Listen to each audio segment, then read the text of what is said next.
Boa tarde a todos. Vamos à nossa palestra da sessão de saúde, agradecendo a Deus pela oportunidade.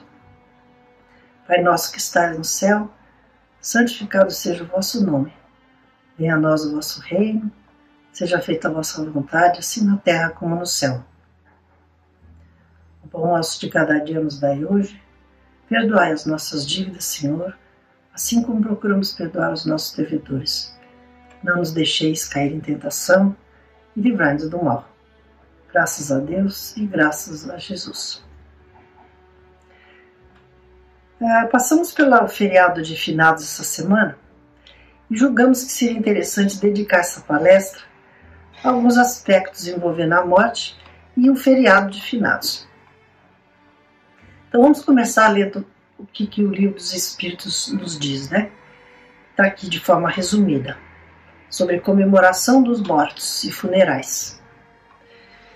Os espíritos são muito sensíveis à saudade dos que os amam na terra.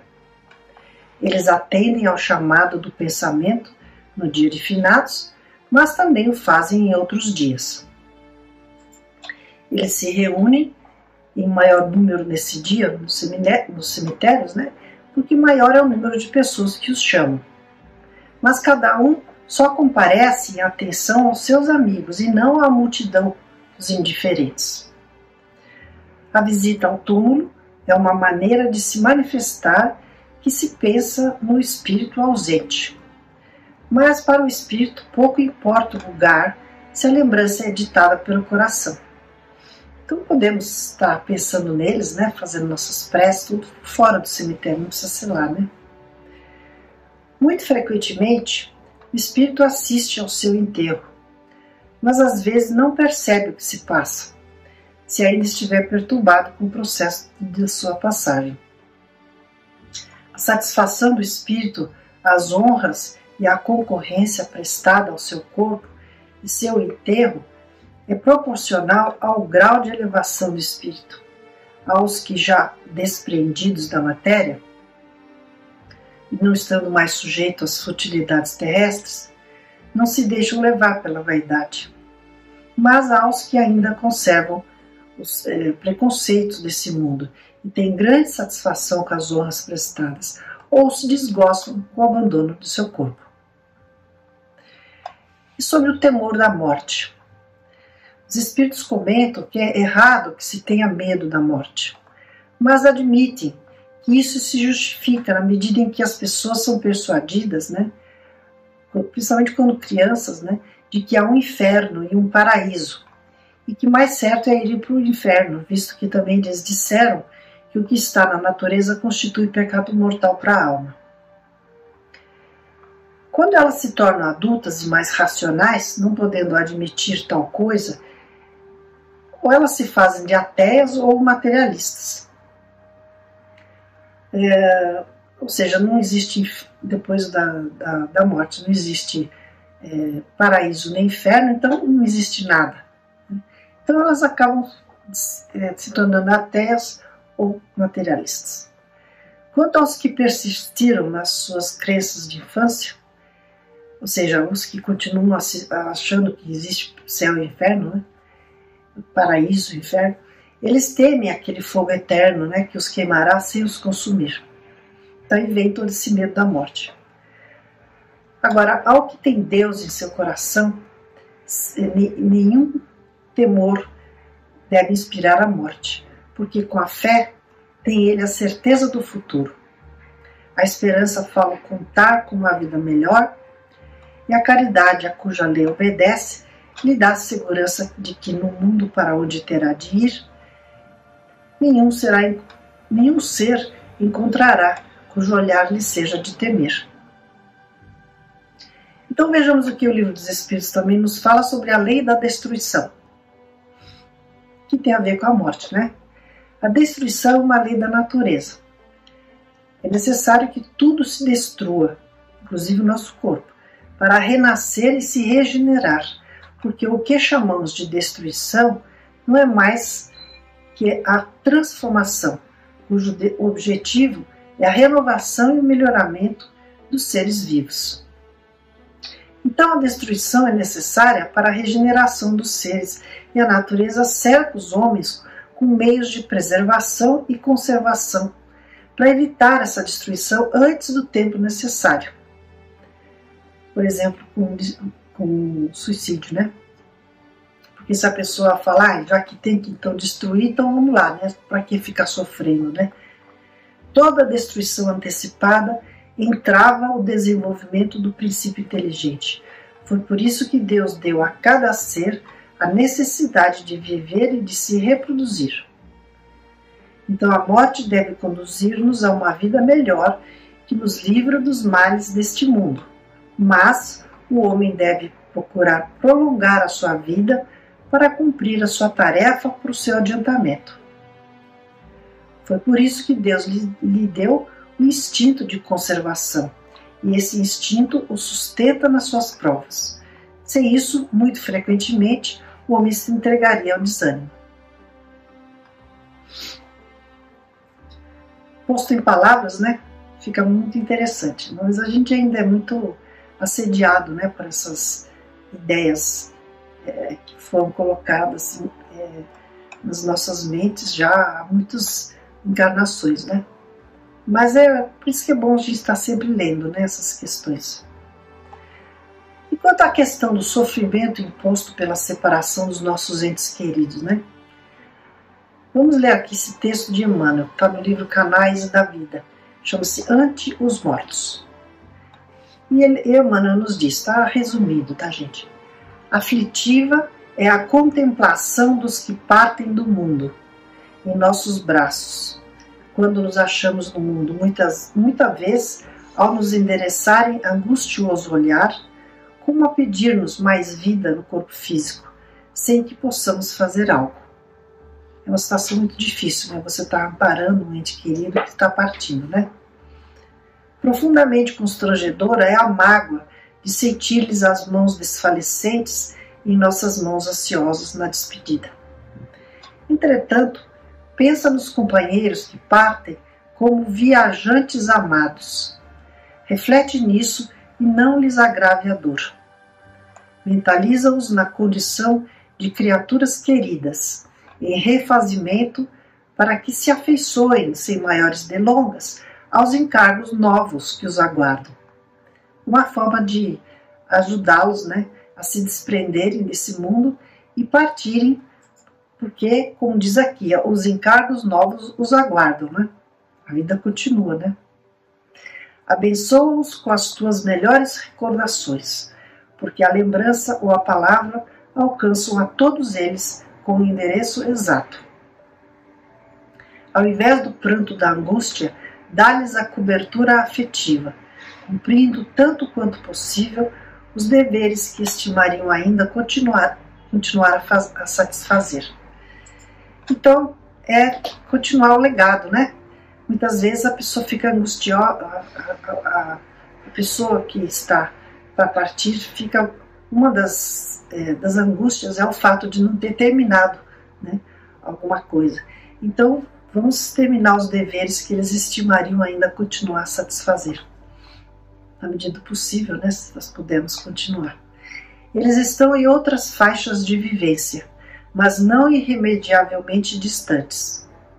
Um dia os reencontraremos, né? Não esqueças, converte a saudade em oração de esperança e envia-lhes os teus pensamentos de compreensão e de paz. Ampara-os agora para que te amparem depois. Uma frase bastante significante, né? A gente tem que lembrar. Ampara-os agora para que te amparem depois. Porque eles vão se encontrar conosco, né? Na nossa partida. E quanto às perturbações impostas pelo desencarne e a cremação? Especificamente aqui, essas perturbações e a cremação, né? Então vamos ler aqui no livro. Esse texto chama-se Consulta aos Espíritos. É um texto de Chico, né? E está no livro Caminhos de Volta. O Chico nos diz que eles vinham recebendo de várias procedências solicitações de esclarecimento endereçadas aos benfeitores espirituais a respeito da cremação. Então as pessoas pediam para o Chico, né, para que perguntasse aos espíritos o que eles achavam da cremação. E Chico disse que o assunto vinha sendo objeto de muitas conversações, né? E abrindo o livro dos Espíritos, na reunião, né, com seus companheiros, caiu a questão 64. E essa questão dizia,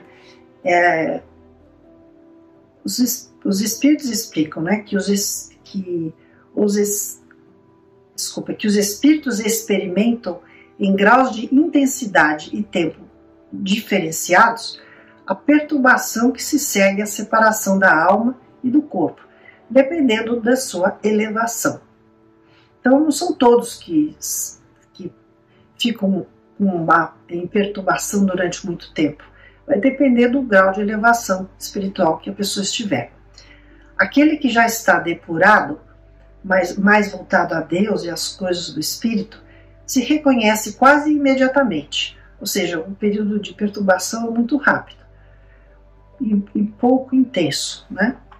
Porque ele se desprendeu da matéria durante a vida corpórea, enquanto que o homem mais apegado às coisas terrenas, cuja consciência não é pura, conserva com muito mais intensidade e mais tempo as impressões materiais. Entendido isso, Chico continuou com a questão sobre enterrar ou cremar. E no final das atividades do grupo de médiuns, não por acaso, Emmanuel se comunica sobre o assunto com a página cremação. Então esse é o nome do texto. E Emmanuel nos diz: de quando em quando, amigos da Terra nos inquirem com respeito aos resultados possíveis da cremação nos que partem para outra vida. E efetivamente, há repercussões do processo crematório no plano espiritual, pois o óbito não é idêntico no caminho de todos. Como a gente falou sobre as perturbações, né? Existem variações em função do óbito de cada um, né? Em função, na verdade, do nível de elevação espiritual, né? E Emmanuel explica que, como ocorre no berço, com cada renascimento em condições diferentes, a separação do corpo tem características diferentes para cada indivíduo. Cada um morre de um jeito diferente, né? Além da existência que cada um teve na Terra, nem todas as criaturas se livram da inquietação e do trauma, da ansiedade ou do apego exagerado a si próprias. Temos companheiros que na desencarnação pelo fogo, ou seja, na cremação, se liberam de improviso, rapidamente, né? Ou até antes, né? De qualquer conexão com a experiência material.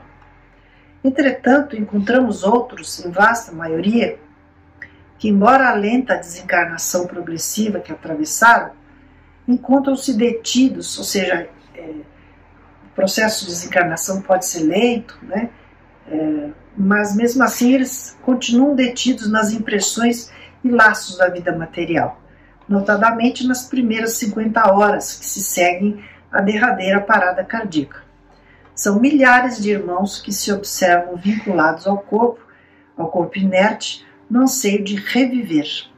Então o espírito fica ligado ainda ao corpo no anseio de reviver, porque não quer morrer, né?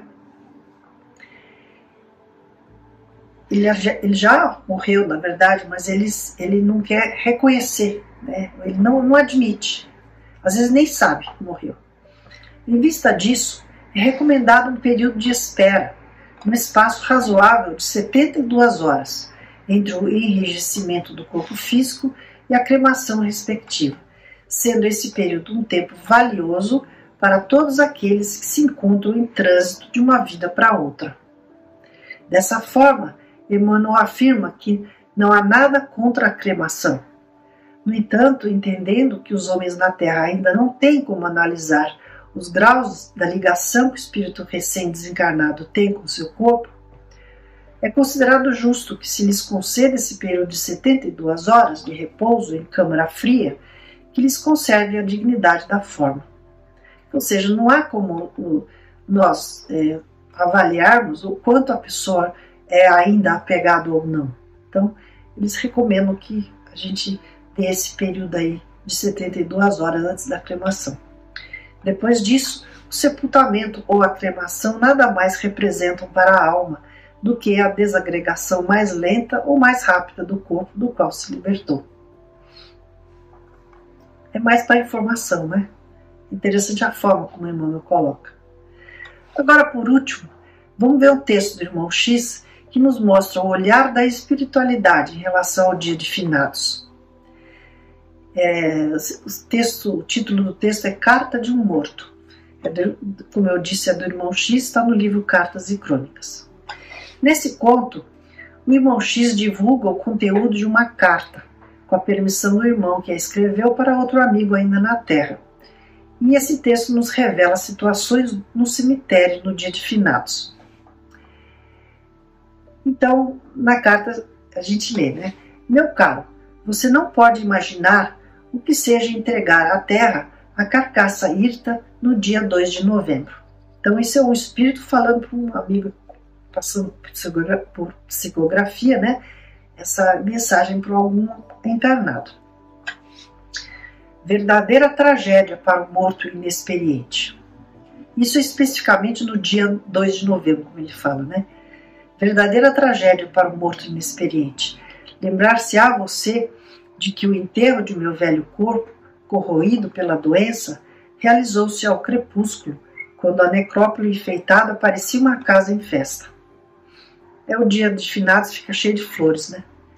Achava-me tristemente instalado no coche fúnebre, no caixão, né? Montando guarda aos meus restos, refletindo na miserabilidade da vida humana. Contemplando de longe minha mulher e meus filhos que choravam discretamente no largo automóvel de aluguel, meditava quando, à entrada do cemitério, fui desalojado de improviso. Da multidão irrequieta dos vivos, misturava-se a massa enorme dos vivos de outra natureza, ou seja, dos espíritos, né? Eram desencarnados a centenas, que me apalpavam curiosos ante o sarcasmo e a comiseração. Alguns me dirigiam indagações indiscretas, enquanto outros me deploravam a sorte. Com muita dificuldade, segui o ataúde que me transportava o esqueleto imóvel, e em vão tentei aconchegar minha esposa em lágrimas. Mal pude ouvir a prece que alguns amigos me consagravam e mal consegui refletir sobre o que eu fora no mundo, porque a onda tumultuária, aquele monte de espíritos, né, me distraía das minhas reflexões mais íntimas. Os visitantes terrestres ao local, os encarnados, né, pertencente aos supostos finados, traziam consigo imensa turba de almas sofredoras e revoltadas, perfeitamente ligadas a eles mesmos. Então, as pessoas que acompanhavam, né, as pessoas que estavam, né, no cemitério, né, vinham sempre acompanhadas, né, como diz aqui, uma imensa turba de almas sofredoras. Muitos desses espíritos, aguilhoados aos nossos companheiros humanos, gritavam ao pé das tumbas, contando os crimes ocultos que os haviam arremessado à vala escura da morte. Outros traziam nas mãos documentos acusadores, clamando contra a insânia de parentes ou contra os tribunais que lhes haviam alterado as disposições e desejos. Pais bradavam contra filhos, filhos protestavam contra os pais. Muita gente desencarnada falava acerca de títulos de depósitos financeiros perdidos nos bancos, de terras desaproveitadas, de casas esquecidas, de objetos de valor e obras de arte que lhes haviam escapado às mãos, agora vazias e sequiosas de posse material. Olha o apego à matéria. São todos espíritos, né? Talvez porque ainda trouxesse comigo o cheiro do corpo físico, muitos me tinham por vivo ainda na terra, capaz de auxiliá-los na solução dos problemas que lhes escaldavam a mente, e despejavam sobre mim alegações e queixas, libelos e testemunhos. Achavam que ele estava vivo e que podia vê-los, e ficavam, né, despejando sobre ele, né, todas essas queixas. Observei que os médicos os padres e os juízes são as pessoas mais discutidas e criticadas aqui, em razão dos votos e promessas, socorros e testamentos, nos quais nem sempre corresponderam à expectativa dos trespassados. Olha só, médicos, padres e juízes. Fazem votos, fazem promessas, né? Complicado. Socorros e testamentos. Em muitas ocasiões, ouvi de amigos espíritas a afirmação de que há sempre muitos mortos obsidiando os vivos, mas, registrando biografias e narrações, escutando choro e pragas, tanto quanto vendo o retrato real de muitos, creio que hoje, que há mais vivos flagelando os mortos, pelo menosprezo com que lhes tratam a memória e pela hipocrisia com que lhes visitam as sepulturas. Tamanhos foram meus obstáculos que não mais consegui rever os familiares naquelas horas solenes para minha incerteza de recém-vindo. E somente quando os homens e as mulheres, quase todos protocolares e indiferentes, se retiraram, é que as almas terrivelmente atormentadas e infelizes esvaziaram o recinto, deixando na retaguarda tão somente nós outros, os libertos em dificuldade pacífica, e fazendo-me perceber que o tumulto no lar dos mortos era uma simples consequência da perturbação reinante no lar dos vivos. Olha que complicação. Apaziguado o ambiente, depois que todos foram embora, né? O cemitério pareceu-me um ninho claro e acolhedor, em que me não faltaram braços amigos, respondendo-me às súplicas. Então aí vem, né, os entes queridos espirituais acolher, né, o espírito que estava se desprendendo. Né? Como vê, enquanto a humanidade não se habilitar para o respeito à vida eterna, é muito desagradável embarcar da terra para o além no dia dedicado por ela ao culto dos mortos, que lhes são simpáticos e antipáticos. Peça a Jesus, desse modo, para que você não venha para cá num dia 2 de novembro. Qualquer outra data pode ser útil e valiosa, desde que se desagarre daí naturalmente sem qualquer insulto à lei. Ou seja, sem suicídio, né? Ou sem a gente se prejudicar naqueles suicidiozinhos, né, que o Chico comentou, né? Cada dia a gente vai aí prejudicando a nossa saúde com as nossas atitudes, né? Então ele está falando, né? Qualquer outra data é útil e valiosa, desde que a gente se desagarre naturalmente, sem qualquer insulto à lei. Rogue também ao Senhor, termina o irmão X, que, se possível, possa você viajar ao nosso encontro num dia nublado e chuvoso, porque, em se tratando de sua paz, quanto mais reduzido o séquito no enterro, será melhor. Muito interessante esse texto, né? Meio lúgubre, né? Mas acho que vale, né, a leitura. Então, finalizando, né, vamos compreender que a morte é apenas uma separação momentânea entre os que ficam nesse plano e os que partem para a vida espiritual. Encarnados aqui na Terra, ainda por vontade de Deus, com os deveres que ainda temos de cumprir nesse mundo, nós podemos seguir pelo pensamento os nossos entes queridos que se foram, até o momento em que nos seja permitido juntarmos-nos novamente com os mesmos, como eles se reuniram aos que os precederam. Enquanto isso não acontece, enquanto ficamos por aqui, né, vamos procurar administrar a questão da morte em nossos corações como sendo algo natural, com fé no futuro mais feliz, desapegando das coisas materiais, para facilitar nossa passagem, né, para a pátria espiritual, sempre em prece para os que se foram, para que estejam bem, né? Cada um seguindo seu caminho para o seu progresso espiritual. Que Deus nos ajude a ter essa compreensão. Pai nosso que estais no céu, santificado seja o vosso nome. Venha a nós o vosso reino, seja feita a vossa vontade, assim na terra como no céu. O pão nosso de cada dia nos dai hoje. Perdoai as nossas dívidas, Senhor, assim como procuramos perdoar os nossos devedores. Não nos deixeis cair em tentação e livrai-nos do mal. Graças a Deus e graças a Jesus. Fiquem bem. Até semana que vem. Tchau.